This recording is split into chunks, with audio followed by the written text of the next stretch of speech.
आइए, कहता है कि सीटेट में बार बार पूछा जाने वाला कुछ महत्वपूर्ण पॉइंट है जो ये प्रश्न बार बार सीटेट में पूछते हैं। और यह वर्ड जब सीटेट में कहीं पे आता है ऑप्शन में तो आपको पता नहीं चलता है इसका मतलब क्या करना है। पहला नाम दिया हुआ है महारत। महारत का मतलब होता है उच्च लक्ष्य प्राप्त करना, उच्च लक्ष्य प्राप्त करना, या इसको हम बोलेंगे सफलता की ओर जाना।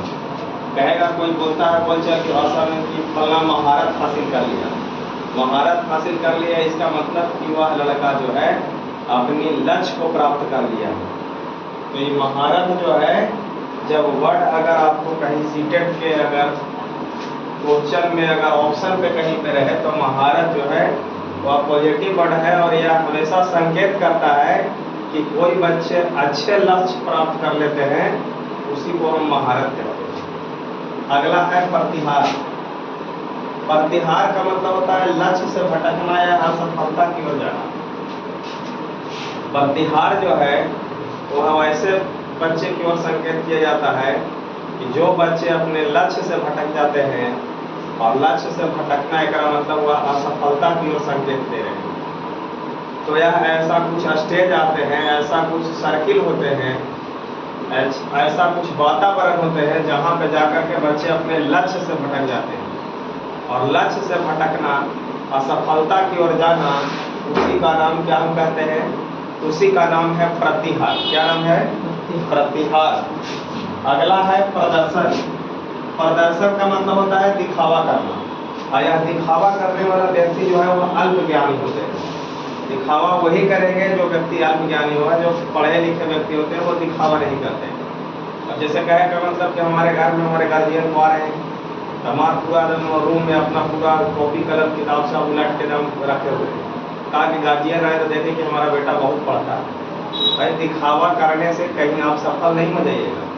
या वैसे लोग जो बात बात पर दिखावा करते हैं कि अब 4 गो सर्किल के बीच में बैठे हैं, कोई अल्प ज्ञानी आया तो 4 गो क्वेश्चन उसको याद है, वो आएगा आपसे क्वेश्चन पूछ देगा, नहीं बताइएगा क्या अल्लाह फलना का बेटा का तो गया में जाकर पढ़ाई करता है, इसको तो जो है से अभी तक वो क्वेश्चन याद नहीं।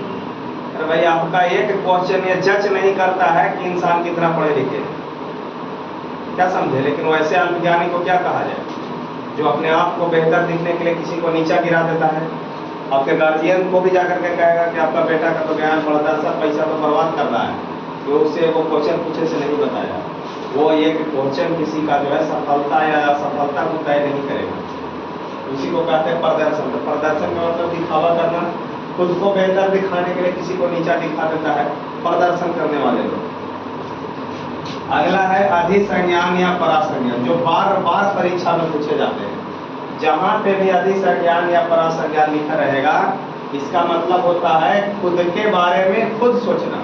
माने हम अपनी समस्या पर पहल अगर खुद से कर रहे हैं, उसी का नाम है अधिसंज्ञान या परासंज्ञान कहते हैं। कि हम अपनी समस्या पर पहल खुद से करते हैं, हम अपनी समस्या पर चिंतन मंथन खुद कर रहे हैं, तो उसे हम अधिसंज्ञान या परासंज्ञान करते हैं।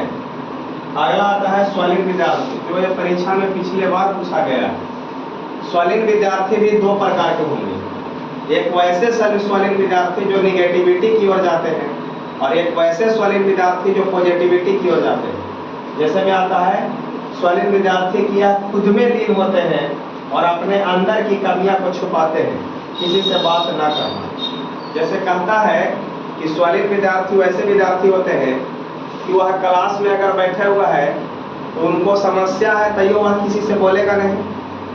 अगर वह पढ़ रहा है या सेट मार रहा है तो सेट छुपा के मारेगा कि अगला व्यक्ति हमें देख न ले कि इसको इतना ही नंबर आता है। तो कहने का मतलब कि अगर आप अपनी अंदर की कमियां को छुपाते हैं तो कमियां और आपको बढ़ेगा, ना कि आपको कमियां कमेगा। और वैसे व्यक्ति जो कभी भी अपनी समस्या पर पहल ना करके, किसी और से डिस्कस ना करके और अपने अंदर समस्या को अपने अंदर में रख लेते हैं, वैसे व्यक्ति का जो है वह असफलता और घेराव जो है बना लेते हैं। और वैसे व्यक्ति हमेशा एक ही पाठ को बार बार दोहराते हैं। वैसे व्यक्ति स्वलीन विद्यार्थी जो है एक ही पाठ को बार बार दोहराते हैं, एक ही पाठ को बार बार दोहराते हैं। क्यों दोहराते हैं? क्योंकि उसको समझ में नहीं आएगा तो एक ही पार्ट को रिपीटेशन करेगा, किसी से बोलेगा नहीं, क्योंकि उसको किसी से कोई मतलब होता नहीं है। वह अपने ही पार्ट को बार बार दोहराता है, बार बार रिपीटेशन करता है। वैसे विद्यार्थी को हम स्वरित विद्यार्थी कहते हैं। ये 5 नाम समझ गए। महारत का मतलब उच्च लक्ष्य प्राप्त करना, प्रतिहार का मतलब लक्ष्य से भटकना, प्रदर्शन का मतलब दिखावा करना, आदि संज्ञान या परा संज्ञान का मतलब होता है खुद के बारे में खुद सोचना। स्वरित विद्यार्थी वैसे जो खुद में लीन होते हैं, अपनी समस्याओं को अपने अंदर छुपा के रखते हैं, किसी के सामने प्रकट न करते। अब आता है आलम्बन। आलम्बन का मतलब सहयोग या सहारा देना। यह जो है आप वाइगोस्की में जो है स्कैफोल्डिंग के नाम सुने होंगे। स्कैफोल्डिंग में जो है यह बात बोला गया था कि बच्चे को सहारा प्रदान करना या सहयोग करना जो है आलम्बन कहलाता है। यह आलम्बन अब बढ़ आएगा तो आप समझिएगा। अगला है अननोन क्रिया, जो बार बार परीक्षाएं में पूछा जाता है। अननोन क्रिया का मतलब होता है परस्पर प्रभाव डालना, माने एक दूसरे से जुड़ करके एक दूसरे को प्रभाव डाल देना या आपस में क्रियाएं करना, आपस में एक दूसरे को सहयोग करके क्रिया करना ही अननोन क्रिया कहलाता है। अगला है आरपीडब्ल्यूडी। आरपीडब्ल्यूडी एक अधिकार अधिनियम आया था विकलांग विद्यार्थियों के लिए। उस अधिनियम को 1995 में आया था और उस समय विकलांगता को 7 प्रकार से प्रस्तुत किए गए। जब आरपीडब्ल्यूडी का नाम बदल कर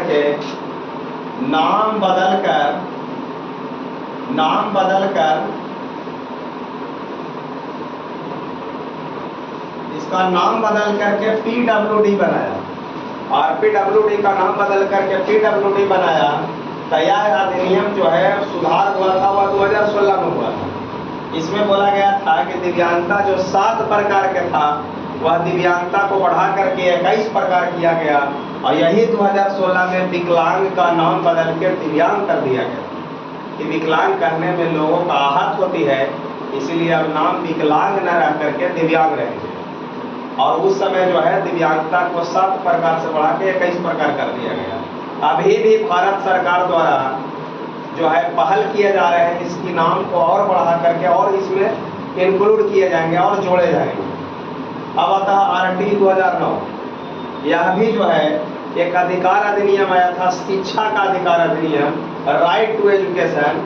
यह 2009 में आया था और यह जो है लागू हुआ था 1 अप्रैल 2010 को। इसमें क्या बोला गया था कि अगर सामान्य वर्ग के कोई बच्चे हैं तो 6 से लेकर 14 वर्ष तक उनको निःशुल्क शिक्षा प्रदान कराए जाएंगे। अगर कोई बच्चा दिव्यांग है तो 6 से लेकर 18 वर्ष तक उनको निःशुल्क शिक्षा प्रदान कराए जाएंगे। यह बात जो है आरटी 2009 में है। अगला है प्रतिभाशाली बच्चा। प्रतिभाशाली बच्चा और सृजनात्मक बच्चा में बार बार कंफ्यूजन होते हैं। ऐसे बच्चे जो अपसारी चिंतन करते हैं, प्रतिभाशाली बच्चे के पास जो है वह उसके पास नॉलेज हाई लेवल का होता है और वह हमेशा अपसारी चिंतन करते हैं। वह एक से अनेकों क्षेत्र में चिंतन करना शुरू कर देते हैं। वह वस्तु पर जो है वैसे बच्चे एक विषय या एक क्षेत्र या एक वस्तु पर मेधावी बच्चे होते हैं और यह हमेशा चुनौतीपूर्ण काम करते हैं। अगर एक क्षेत्र में मल्टी टैलेंटेड है, उसके पास जो है अच्छा ज्ञान है, वह परिपूर्ण है ज्ञान से। अगर कोई गणित के शिक्षक है तो गणित में वह परिपूर्ण है, उनको कहीं से भी क्वेश्चन पूछा जाए तो वह बता देते हैं, तो वैसे शिक्षक जो है प्रतिभाशाली शिक्षक कहलाएंगे। और कुछ ऐसे शिक्षक होते हैं जो सभी विषय को बेहतर तरीका से पढ़ा लेते हैं, माने वह जो है विभिन्न क्षेत्रों में मल्टी टैलेंटेड होते हैं और हमेशा चुनौतीपूर्ण कार्य करते हैं। वैसे जो है बच्चे जो उससे सृजनात्मक बच्चे कहते हैं। एक क्षेत्र नहीं अनेकों क्षेत्र में जो है वह मल्टी टैलेंटेड होते हैं और अनेकों क्षेत्र में वह जो है अपना परचम लहराने के लिए जो है निरंतर मेहनत करते हैं। और जो है जो समस्याएं होती है वो समस्याओं पर अनेकों तरह से पहल करते हैं, माने वह अपसारी चिंतन करना शुरू कर देते हैं। वैसे बच्चे को हम सृजनात्मक बच्चे कहते हैं। तो यह कुछ महत्वपूर्ण बातें हैं जो सीटेट में बार बार या क्वेश्चन पे या जो है टॉपिक पर या जो है आपको जो है क्वेश्चन में जो है आपको ऑप्शन पर यह बार बार हम जो है यह पॉइंट आते रहता है, जिसको हम लोग डायरेक्ट जान करके ठीक लगाएंगे क्वेश्चन। चलिए आज की सेवा समाप्त।